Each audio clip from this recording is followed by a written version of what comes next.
தமிழை வணங்கி அறியாமையை சுருக்கி அறிவை பெருக்கி நாளைய சூரியனை போல் ஒளி வீச காத்திருக்கும் என் இளம் மாணவ மாணவிகளை வணங்கி வருங்கால தூண்களே எதிர்கால சிங்கங்களே புத்தமுது மலர்களே முத்து ரத்தினங்களே உங்கள் அத்துணை பேரையும் என் சிறந்தாழ்வி வணங்கி பேச போகிறேன். என் தலைப்பில் இறங்கி என் சிற்றறிவை வைத்து எண்ணி பார்க்கிறேன் எதிர்காலம் எப்படி இருக்கும் என்று.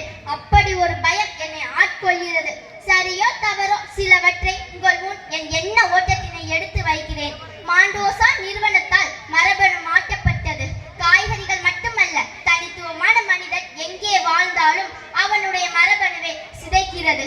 ஒருமை கண் தான் கற்ற கல்வி ஒருவருக்கு எளிமையும் ஏமா படைத்து. இவர் வாய்க்கு வந்த வார்த்தைகளை எழுதி வைத்துவிட்டு செல்லவில்லை என் புலவன்.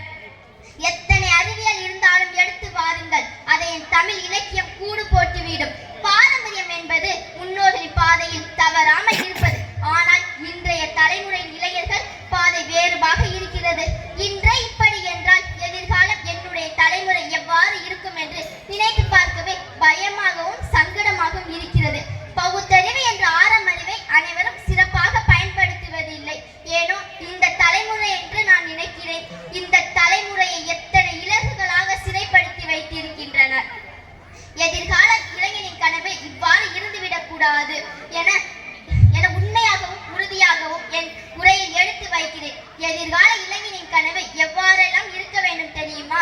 அன்பானவர்களாகவும் அறம் சார்ந்தவர்களாகவும் இயற்கையை சீட்டாத எதிரிகள் இல்லாத நோய்கள்